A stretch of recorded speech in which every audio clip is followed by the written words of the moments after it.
Bonjour à tous et bienvenue pour cette deuxième vidéo sur le lab de découverte de l'Active Directory. Dans la première vidéo, nous avions installé notre premier contrôleur de domaine pour créer notre domaine test.lab. Nous avions également créé notre premier utilisateur John Doe qui se trouve ici. Durant cette vidéo, je vous propose de monter un client sous Windows 10 ou Windows 11 et de voir comment le joindre au domaine. Mais avant tout cela, j'aimerais faire quelques préparations sur l'Active Directory et un peu de théorie pour partir sur de bonnes bases et voir un petit peu comment cela fonctionne.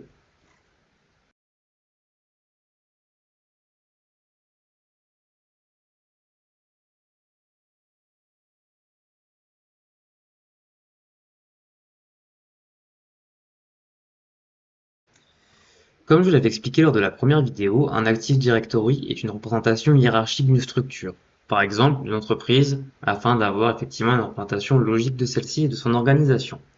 J'avais également évoqué l'objet unité d'organisation. Une unité d'organisation, c'est un Active Directory, c'est un type d'objet qui va permettre de contenir d'autres objets, comme des groupes, des utilisateurs, des ordinateurs, afin de pouvoir les regrouper ensemble. Par exemple, si l'on prend le cas d'une entreprise qui aurait un site à Paris et à Marseille, nous allons pouvoir créer une unité d'organisation Paris et Marseille.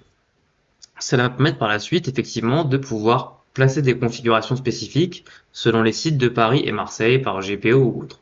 Nous reviendrons là-dessus sur de prochaines vidéos. Donc afin de créer une unité d'organisation, nous allons nous placer à la racine du domaine.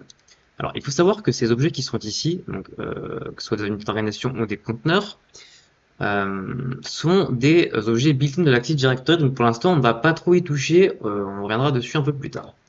Donc nous allons aller sur la racine de notre domaine, et faire un clic droit et cliquer sur New. Nous allons maintenant cliquer sur Organizational Unit, ou unité d'organisation en français. Donc par exemple, pour reprendre le cas évoqué précédemment, nous allons créer une OU Paris, et nous allons pouvoir créer également une OU Marseille. Donc ce qu'on peut faire tout de suite, c'est se dire, bah tiens, si l'utilisateur John Doe est un employé du site de Paris ou de Marseille, nous allons pouvoir le déplacer ici. Donc on voit bien que l'utilisateur a disparu du dossier users, mais qu'il apparaît maintenant dans le dossier Paris. Pareil, si l'on souhaite, nous allons pouvoir aller sur l'unité d'organisation fraîchement créée Marseille et créer un nouvel utilisateur. Donc nous allons l'appeler par exemple Marseille, pourquoi pas. Ça n'a pas forcément d'intérêt pour le moment. Lui mettre son mot de passe de connexion. Laisser éventuellement la cache cochée comme lorsque nous avons créé John Doe, faire Next, Next, et voilà. L'utilisateur, il y a une petite typo mais ce n'est pas très grave, appartient à Louis Marseille. Donc pour l'instant ça fait peut-être pas forcément tout à fait sens, mais nous allons très rapidement voir au cours des prochaines vidéos l'intérêt de faire ceci.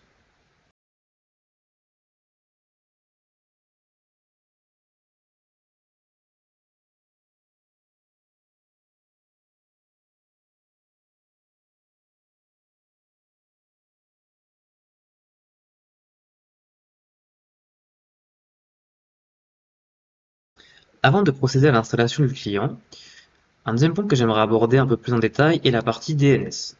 Comme je l'expliquais dans la première vidéo, le DNS est un composant vital de l'Active Directory, puisqu'il va permettre à tous les membres de pouvoir s'identifier et se trouver les uns les autres. D'ailleurs, première étape, si on ouvre une CMD, qu'on fait maintenant un ping de test.lan, ce qu'on peut voir, c'est qu'effectivement, nous a envoyé l'adresse IP de notre contrôleur de domaine que nous avions configuré. On peut également faire un ping de DC01, donc c'est l'hostname que nous avions mis, test.lan. Alors ici, mauvais exemple, on a l'IPv6, mais c'est pas grave, ça nous sera quand même. Donc pour pouvoir voir ça un peu plus en détail, dans la barre de recherche, nous pouvons aller sur DNS, et ici nous allons avoir la console DNS. Donc on va ici plutôt se focuser sur les forward looked zones, ou les zones de recherche directe, et voir que nous avons deux zones. Donc celle-là on y reviendra un peu plus tard éventuellement, mais nous allons effectivement aller sur la zone test.lan. Test.lan, c'est notre domaine. En fait, lorsqu'on monte un domaine Active Directory, nous avons deux choses. Nous avons tout d'abord le domaine au sens logique, la structure hiérarchique, mais nous avons aussi un domaine, comme en fait un domaine, comme le domaine .com, où on pourrait résoudre par exemple le site de Facebook. Si on fait ping facebook.com, ping, pardon, facebook.com, cela va nous renvoyer une IP. Ici, c'est le même principe. C'est un domaine privé, mais qui va contenir des assets qui vont appartenir ensemble au même domaine. Donc ce qu'on peut voir actuellement, alors on a plusieurs zones, sous-zones, c'est pas forcément intéressant pour le moment, mais ce qu'on va voir, c'est qu'effectivement, on va avoir des records de type A, donc pour des IPv4, pour notre record, pour notre, pardon, contrôleur de domaine. Lorsque nous allons ajouter notre machine au domaine, nous allons également voir ici un record qui va apparaître avec le nom de la machine.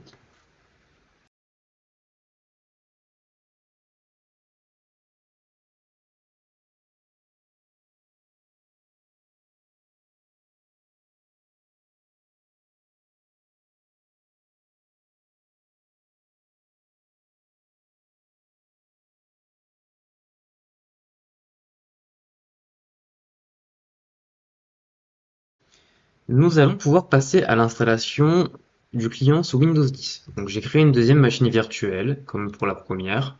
Nous allons rapidement éditer ces paramètres. Donc, nous avons 2 Go de RAM, de processeur, 60 Go de disque. Ici notre ISO Windows 10 et ici bien faire attention à ce que la carte réseau soit sur notre LAN segment LAN, comme pour le contrôleur de domaine, sans quoi, sans routeur ou autre, actuellement il n'y aura pas de communication entre nos deux machines. Nous allons pouvoir lancer l'installation. Comme pour le premier Windows Server, je vais détailler un peu l'installation du premier client Windows 10, mais pour le moment, c'est simplement une installation d'une machine Windows 10 comme on le ferait sur un PC physique. Mais je tiens à faire tout de même comme pour Windows Server. Donc, il s'agit d'un OS client destiné à des utilisateurs finaux qui n'ont pas forcément administré l'Active Directory ou autre. Donc, nous allons bien évidemment laisser la langue en français puisque nous sommes en France. Nous allons pouvoir cliquer sur Installer maintenant. Donc le menu change un peu par rapport à Windows Server, mais globalement c'est à peu près la même chose. Nous n'avons pas de clé de produit, on veut la version d'évaluation. Il va falloir faire attention à la version que nous allons installer. Toutes les versions ne peuvent pas être jointes à un domaine. Donc pour le coup, nous allons prendre Windows 10 professionnel. Ici, sur la page d'après, nous allons accepter les contrats de licence. Cliquer sur Installer, avancer, choisir notre disque. Et l'installation va démarrer. Je vous retrouve donc juste après la fin de cette étape pour la suite. L'AVM a à présent redémarré, donc nous nous retrouvons dans la phase de ligne de hub pour Windows 10 ou 11, donc Out of the Box Experience, qui consiste à finaliser la configuration de Windows. Donc la région, nous allons choisir français, tout comme pour la disposition du clavier, pas dans d'autres dispositions. Donc ici, nous n'avons pas Internet dû à la configuration de VMware Workstation, ce n'est pas grave, on peut venir cliquer ici. Ensuite, nous allons partir avec l'installation limitée. Donc ici, comme pour Windows 10 classique, là où sur Windows Server c'est le compte administrateur, comme c'est un OS à usage personnel également, nous devons créer notre compte utilisateur. Nous allons l'appeler John, comme pour celui que nous avons créé dans la D. Ce n'est pas grave, c'est un compte local, il sera forcément utilisé après. Le mot de passe, celui que l'on met habituellement. Les questions de sécurité n'ont pas vraiment d'importance non plus. On va rentrer quelque chose rapidement. Poursuivre l'installation. Donc nous allons tout définir à non. Pour aller rapidement et nous n'avons pas besoin d'envoyer de données spécialement à Microsoft dans le cadre du lab. Nous n'avons pas besoin de Cortana. Et l'installation va se poursuivre et se terminer. Et nous allons rapidement arriver à l'écran de connexion. Donc la première étape, tout comme pour le Windows Server, va être d'installer les VMware Tools pour travailler de manière plus simple et définir le hostname, le nom d'ordinateur de notre machine. Comme on l'a vu, il va apparaître également dans le DNS plus tard. Donc effectivement, on peut trouver ça peut-être superflu, mais lorsqu'on a un parc avec énormément de machines, avoir une convention de nommage claire et précise permet d'automatiser et de simplifier pas mal de choses. Donc nous allons tranquillement attendre la fin de l'installation qui ne devrait pas tarder à arriver avant de poursuivre la configuration de la machine cliente.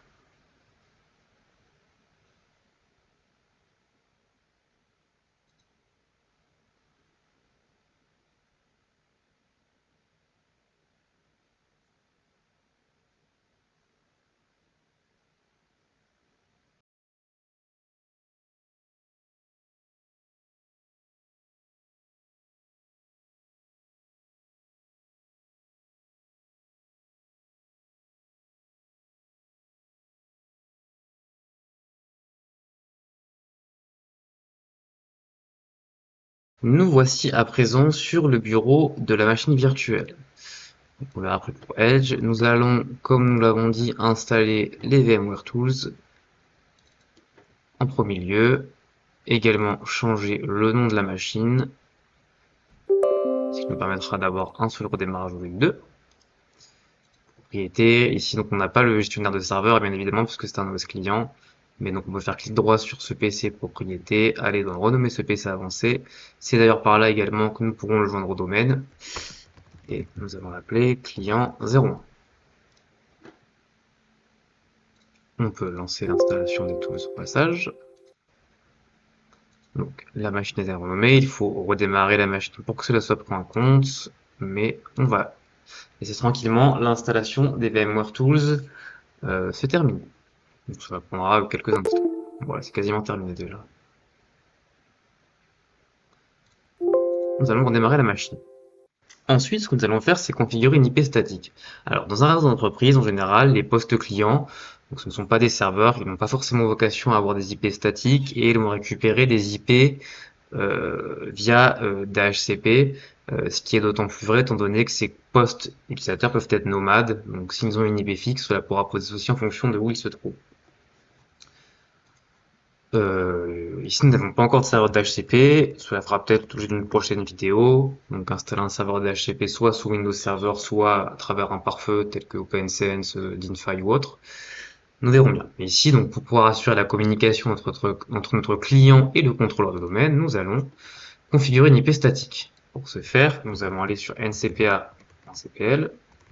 On va à gauche, donc nous allons taper ceci pour arriver sur la page de configuration de la carte réseau, propriété, comme pour le serveur TCP IPv4. On se met bien évidemment dans le même sous-réseau. Alors, il faut évidemment ne pas prendre l'IP du contrôleur de domaine. Donc, pour le client, j'aime bien partir de 100, pas de passerelle. Et ici, il va être important de mettre le serveur, l'IP du contrôleur de domaine comme serveur DNS. Comme on l'a vu précédemment, le contrôleur de domaine est aussi serveur DNS pour la zone test.lan. Il est autoritaire pour cette zone, c'est lui qui est la source de vérité pour les records de cette zone. Donc pour pouvoir joindre le domaine Active Directory, il faut pouvoir le localiser. Et donc pour ce faire, il faut que le DNS soit paramétré vers un serveur DNS autoritaire pour cette zone. C'est pour cela que nous avons mis l'IP du contrôleur de domaine. Donc à présent, ce que l'on va pouvoir faire, c'est joindre le client au domaine. Donc ce PC, propriété. On va retourner sur le même menu que tout à l'heure. Donc, au passage, on vérifie que le hostname a bien été pris. Et ici, nous allons faire entrer le nom du domaine. Donc là, on peut voir effectivement que ça marche. Je vais rapidement vous montrer certains cas où ça ne marcherait pas. Ce qu'on peut d'ailleurs vérifier, c'est qu'effectivement, on ping le domaine pes.lan au niveau DNS.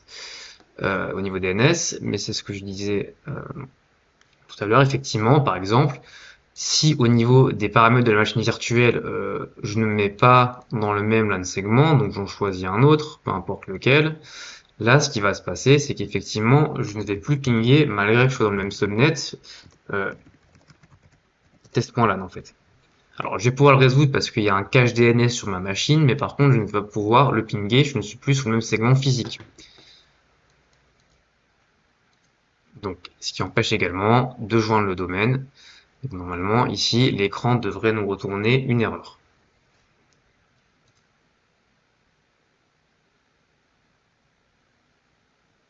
Voilà, donc impossible de localiser, de contacter un contrôleur domaine Active Directory pour le main test.lan. Donc on va rebasculer sur notre LAN segment. Tac. Voilà, et donc là ça a mieux marché. Un dernier petit exemple pour vous montrer l'importance du paramètre DNS. Si ici par exemple je ne viens pas rentrer un DNS ou je viens mettre un DNS de Google, donc 4 fois 8, le résultat sera le même. Je vais pouvoir éventuellement pinguer le 192.168.2.1 parce que je suis sur le même segment réseau physique et je suis dans le même subnet. Par contre, je ne vais pas pouvoir localiser un contrôleur de domaine. Donc c'est important ici effectivement d'avoir comme client DNS, enfin comme serveur DNS, notre contrôleur de domaine.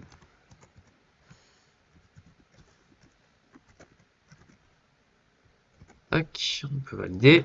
Et là, normalement, effectivement, on a l'annuaire. Donc ensuite, il va falloir rentrer un utilisateur du domaine. On va prendre notre compte administrateur pour le cas présent. Donc la machine va être ajoutée au domaine test.lan. Elle va nécessiter un redémarrage. Et je vous retrouve juste après celui-ci. La machine virtuelle a fini de redémarrer, donc on est sur l'écran de login. Un peu comme pour le contrôleur de domaine, nous allons avoir plusieurs options. Alors normalement, là je suis déjà logué avec, mais lorsque vous redémarrez la première fois après avoir joint le domaine, vous allez être en fait sur le dernier utilisateur sur l'écran qui s'est connecté. Donc dans mon cas, c'était le compte John. Mais si on clique sur autre utilisateur, effectivement, on voit qu'on peut se connecter maintenant au domaine et on va se connecter avec le compte administrateur que nous avons déjà utilisé. Donc, alors la syntaxe, effectivement ici, on va mettre le nom du domaine, donc sans la partie .lan, juste donc ce qu'on voit ici en fait, hein, ce qu'on voit ici, donc en majuscule ou en minuscule, ça n'a pas forcément d'importance dans ce cas-là, le nom du compte, et nous allons pouvoir nous loguer avec un compte du domaine. Donc ce n'est pas un compte que nous avons créé localement lorsque nous avons configuré la machine. Cependant, la machine appartient à un domaine. Nous pouvons nous connecter avec des comptes du domaine. Donc en attendant que le profil que la page s'ouvre, la page s'est ouverte, mais nous allons quand même faire un petit tour sur le contrôleur de domaine pour voir un peu ce qui s'est passé. Donc ce qu'on peut voir sur la console utilisateur Active Directory qu'on a déjà utilisé, c'est qu'un objet ordinateur a été créé ici dans Computer. Donc lorsque l'on joint un PC au domaine, par défaut, l'objet ordinateur est créé dans ce conteneur ici, dans ce conteneur-ci. Donc c'est un objet de type ordinateur avec certaines propriétés. Voilà, donc on a par exemple le système d'exploitation, etc. Voilà. Donc si par exemple ce PC appartient au site de Paris, nous allons le déplacer. Alors notez qu'effectivement, ce n'est pas forcément conseillé de mettre dans une même OU des objets de type utilisateur et ordinateur, mais là on a fait un découpage géographique, on avancera un petit peu sur cette partie plus tard.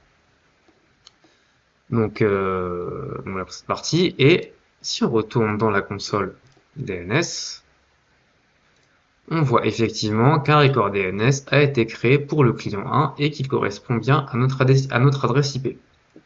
Donc là, effectivement, si l'on va sur la machine virtuelle, on peut lancer une commande cmd, voir que je suis bien connecté avec un utilisateur du domaine, et si on retourne sur la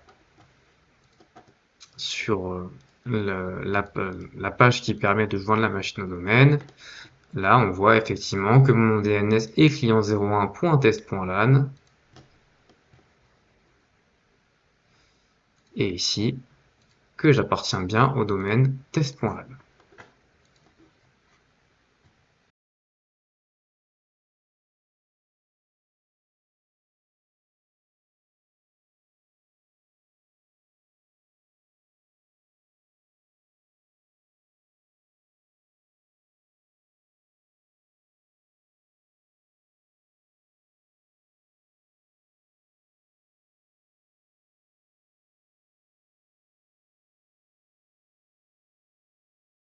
La deuxième vidéo de la série est maintenant terminée.